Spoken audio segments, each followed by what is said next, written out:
So my first question for you, Ron, is you've had a front row seat to how retail is evolving, right? You do sit at the intersection of technology, of corporate offices, support teams.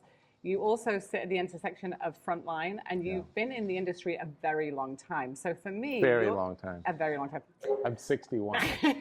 You look great. Thank you. But you've had a front row seat for all of these years, and I think what I want to know is, what do you see? What leadership mindset is most critical to succeed today? And it doesn't just apply to retail, but it applies to business. Yeah, right? It's a really interesting time, and I'm sure that you all feel it. So I'll share a term that's actually part of a conversation I did on Retail in America this week.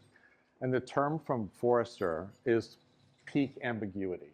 So we are in a moment of peak ambiguity. And what that means is really, it's very hard for brands to make decisions about people, about hiring, about structure, about technology, because there's this fear of what's coming next. Oh, there might be something better that's being developed in the future. There might be, business might shift, tariffs might shift, the political landscape might shift. So there's this sense from leadership of kind of peak ambiguity, a nervousness about decision making, a nervousness about like signing the contract. I mean, you go through this too. And so the idea here is, how do you work in a structure that is so rooted in fear in many ways, of like understanding this kind of unknowing, this inability to predict the future. And you know, the good news from the retail industry landscape, NRF just put out, you know, they're expecting this year to be like a +5 comp over last year in retail. So retail feels like it's a solid game from a result standpoint. The challenge is really how do we get to that +5? And we do it in stores. And that's the reality of it today, is we do it in stores. That's where the peak ambiguity is unfortunately negatively impacting investments in the stores. But stores is where the heart of the business is today. Interesting. Yeah. I mean, does anybody in the room shop? Do you walk into stores, shop? Yes? We all. Yeah. Yes, we all do. We all do. We all do. And so statistically, we all do. We all do. Yeah, I think like online sales in America is like not even 20% of all retail sales, right? Yeah. So this year, so the total retail industry is about $5.4 trillion this year. And about $1 trillion of that for the first time will be e-commerce, which still puts $4.5 trillion of all commerce done in this country in a store. And so you think all the buzz is about e-commerce, all the buzz is about building your brand through e-commerce. And the reality is it all happens in a store. Still, statistically, all happens in a store. Interesting. Yeah. And so why is that, what if you don't work in retail? Why is it important to know that information for anybody in the room that may be in real estate or in fashion or in design or hospitality? Why is that important? I think it's important to know the mindset of decision makers, of where they sit today. And when I talk about peak ambiguity, they're really nervous about this kind of fear of, particularly in technology, tomorrow could be something different. There's also a mindset in technology of, could I build it myself, where 2 years ago you really had to buy it. That is very much on the minds. So if you think about marketing, fashion, technology, retail, they're all kind of merging at the same time in a nervous state. And I think as a business owner, you just have to recognize that. Right. That it may be hard to get a decision made. Get a decision made, and or even make a decision yourself as well on what you need to do. On the thinking of like AI technologies and being able to build things yourself, like you said, like in the past, it would be like we'd go and we'd shop for technologies to help us support our business. But now you're like, oh, I can actually build it. I could actually take an AI coding class and actually learn how to do this and save some productivity, which is a very different mindset than it was a year ago. Very different, yeah. It's really changing. Yeah. AI, we're going to talk about that. Yeah. And emerging, because you brought up technologies, are transforming not only our industry, but how do you see how do you see this reshaping decision makers? Like, how do you see it evolving? You're doing some podcasting with, I know with Microsoft, you did some work with different technology providers. Like, how do you see it changing decision makers going forwards? Yeah.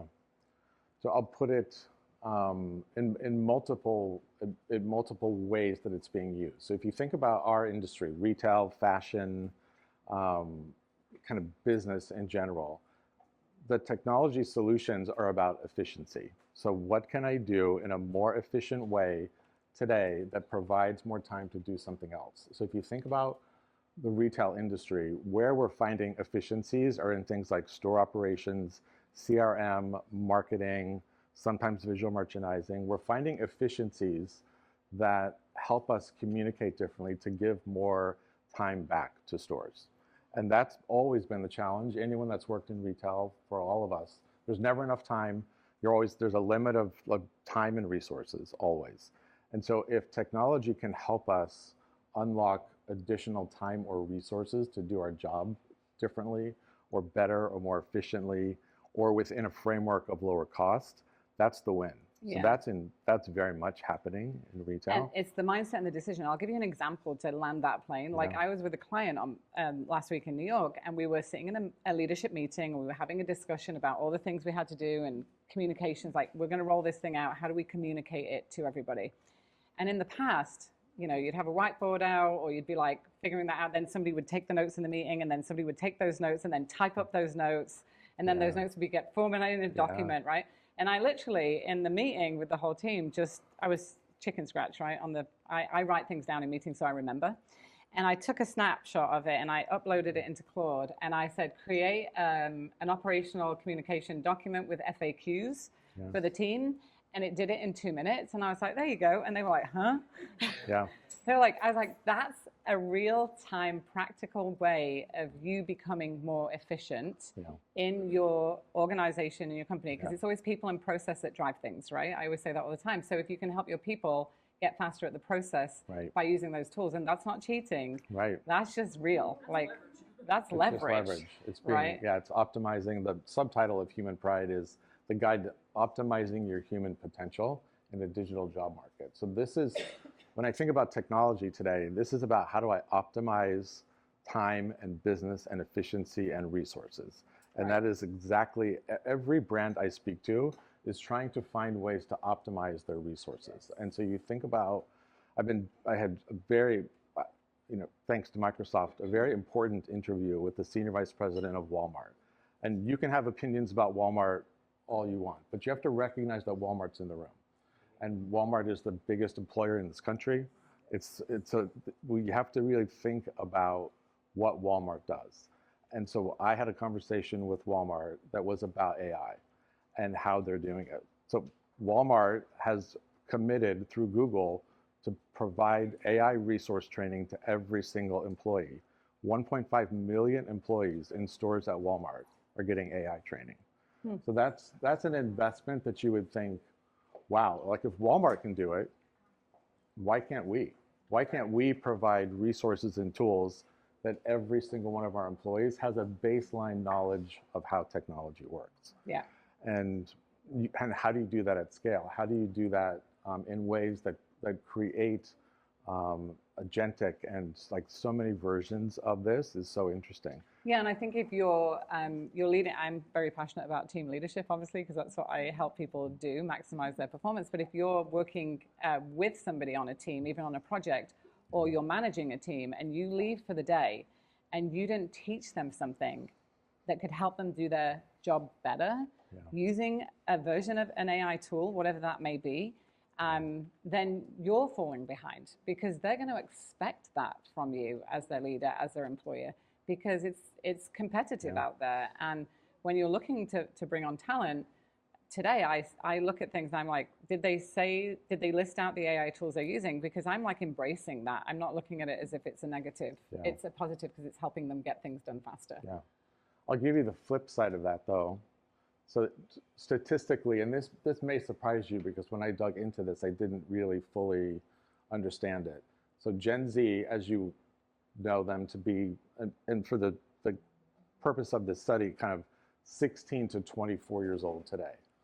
grew up with the phone, grew up with technology, very, very savvy with technology, is currently the #1 group of spending money in stores.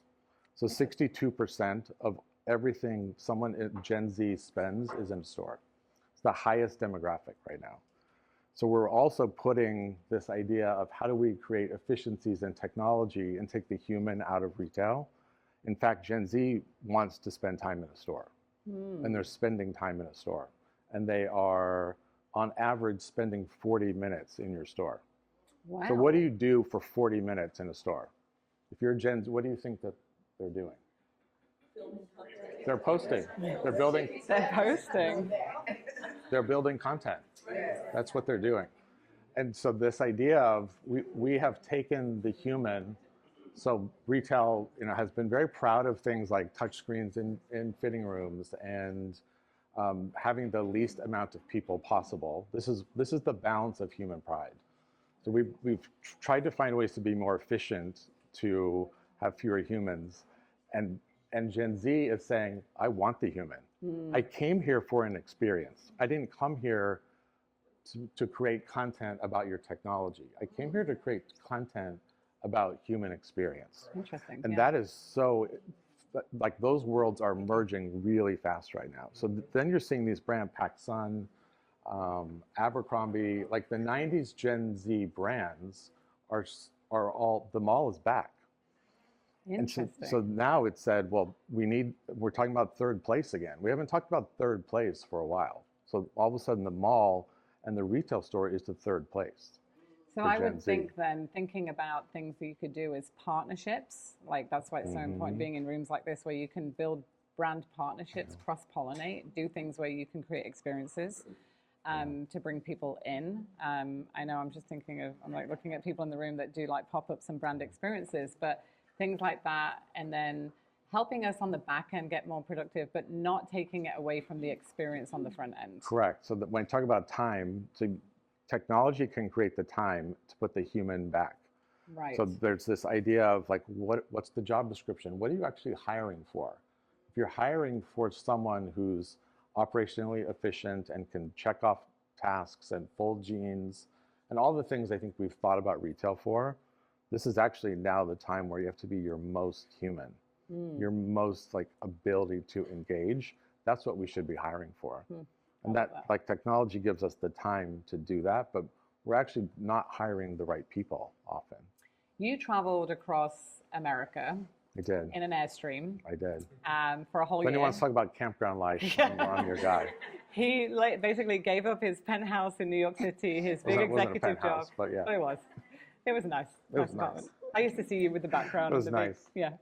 So, but you went into an Airstream for a whole year, and you traveled across the country with your husband. I did. And you did this podcast, and I want you to share, like, what did you, because we're in such a, it's hard. It's like, my daughter said yesterday, Mom, I'm not coming to the States for a whole year. If you want to see me, you got to come to England, right?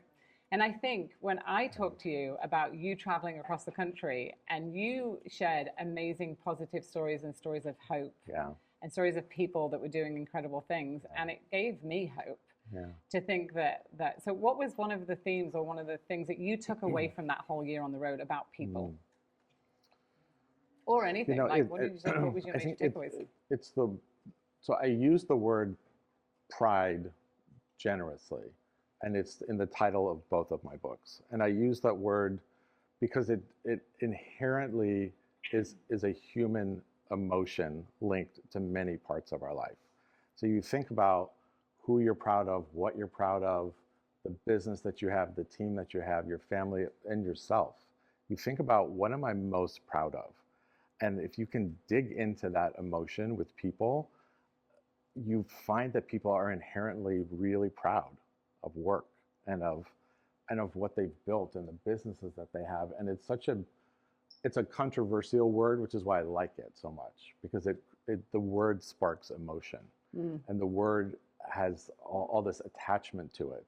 But at the end of the day, if I'm having, so in campground life, if you've ever lived or done that for fun, I would highly encourage it. Your neighbors change every day. So you're parked in an RV spot, And every day people are coming and going on either side of you. So your neighbors change every day. And that's what I loved about it. Of like every day I had somebody new, just like, who are you? Why are you here? What are you doing? Why are you in this campground? And they didn't really know what I was doing, but every day I had a chance to have conversations with different people about why they were there. Some people live in an RV full time like I did. Some people just do it for vacation. Some people had their kids that were homeschooling them and visiting all 50 states. These are kids who had a wealth of knowledge about the history of this country. And then, I'm in local retail, businesses, doing book events, and I just, when you live in New York City, I always said, I can't tell this story from the penthouse in New York City. I have to go meet people where they are. Mm-hmm. I have to go find them and hear their story. And it was really, surprisingly, people are like, you're from New York? Like, I'd really always love to go there. I see it on New Year's Eve. And so you meet people and you're like, wow. They've never been there. Never been. Yeah. And, most Americans never leave this country. So you also have to think about, like, what do people do? Why are they here? What are their businesses?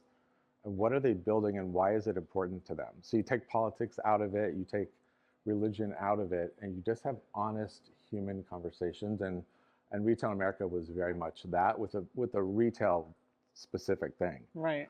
But the conversations I had were so inspiring, just about humanity.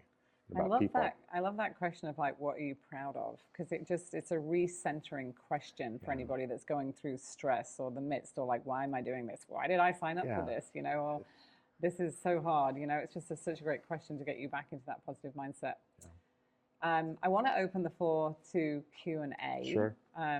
So if anybody has any questions or thoughts. Oh, sure. Okay. Yeah. Sure. Yeah. Does anybody have any questions? Okay, let me give you the mic. Let me introduce them.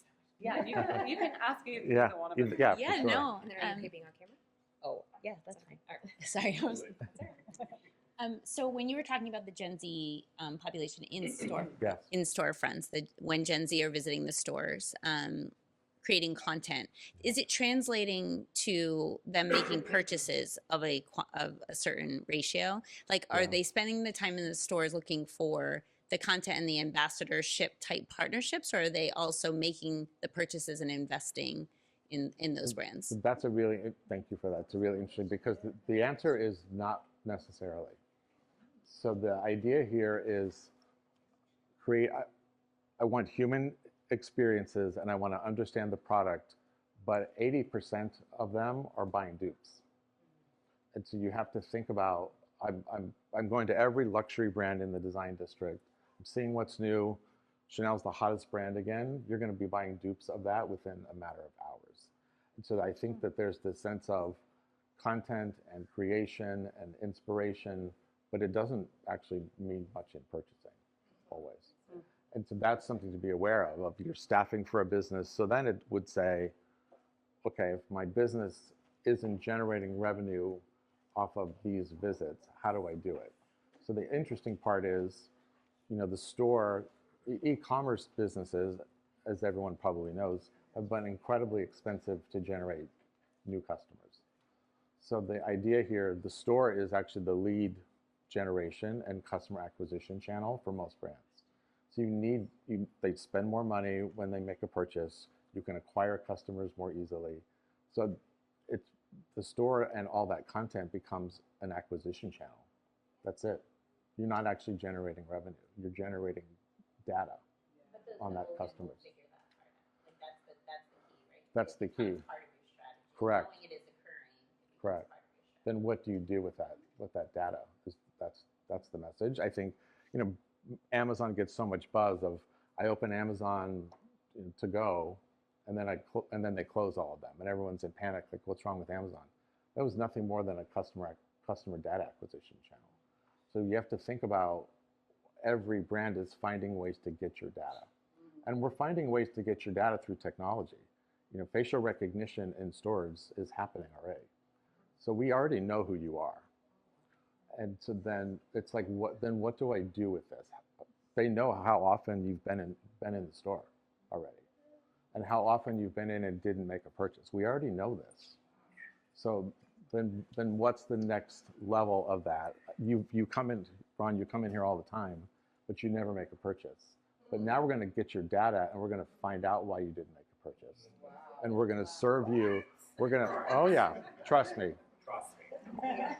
And we're going to serve you ads. We're going to find you on Instagram, and we're going to serve you ads until you make a purchase.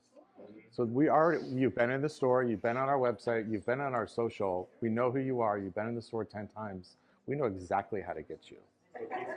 Oh yeah. So this is already happening. When that stuff shows up in your feed, that's not an accident. Trust me. Good morning, everyone. I'm Gasling the Sources. I'm a hairstylist and wig maker, and this is actually my first time here. Seeing the buzz about Miami Business Council, so I said, let me come check it out. Don't even know if I'm in the right room, but so far I love what I'm hearing. And yes, about the Gen Zs. So this will be my third year actually hiring interns through the Miami-Dade County Public Schools. And I want to be able to know how to utilize them when it comes to the creating content to bring visibility to my location. So what will be your advice using certain marketing tools or even AI to implement how to even speak to them? Because we're stuck in this old era when AI is transforming. And we knew this because I was in school and I remember the Jetsons. That's my favorite line, right? We knew that AI was coming. We just didn't know when. So now that it's here with the cars driving with no people in it, right? Especially in this area. Oh yeah, but I took one today. I'm obsessed with it. That's probably where I seen part downstairs. So what are ways we can utilize the Gens, Zs, and the tools to help us grow our business? It's a really great question. We're stuck. And we got to get unstuck. You can be stuck. Yes. And there can be often, I hear from senior executives, a very negative point of view about this group of people. So when you survey them, statistically, what they want from you is to be seen, and to be seen and to be recognized and to be led and coached. This is April's work. I mean, I just left a team in New York City, and that generation are working for, there's two generation gaps between the owners and and I say to them, all the time, it's not that complicated. Most people want to be valued. That is innately in us. And so that means they need to be heard. So if they have an idea, that means they need to bring it to the table. You need to not shut it down, number one. Because we're like, no, it doesn't work like that. We don't do that just because we don't understand it. We've done that before. So you've got to be, I'm going to say, what was that ambiguity term you used? Peak ambiguity. Peak ambiguity. We're in peak ambiguity when it comes to allowing people on our team to bring forward ideas and different things. And then also what tools? I think for yourself, I would recommend you getting into AI boot camps, things like that, where you can learn. I know Miami-Dade College does a lot of great free training, because I could give you a list right now, but it's going to go like this, because there's a whole list of things you do. Nano Banana, Canva. Do you do Planoly? Do you do Claude? I mean, Claude is my best friend these days. Honestly, it's the best tool ever. If you're not using Claude, start using it today. And what I say about AI to everybody that I'm teaching AI, whether it be that generation or another generation, is when you have that thought that I'm stuck and I need to pick up the phone and go call somebody, that's the switch that needs to happen in your brain, is just tell Claude that you're stuck. Think that through. Yeah, that's true. One of my partners is here in the room. Where is he?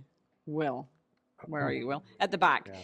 Go talk to him about AI. Okay, he's a developer from 15 years. He literally coached my brain to be able to change. And I was like, I don't need to ask anybody. I just need to go ask this again and keep thinking it through, because it starts with the mindset and asking the question. And when I teach humans, Most of the problems are because it's the same behavior. It's like they don't listen, they don't ask another question, they don't listen, they don't ask another question. So the communication breaks down. That's how teams break down.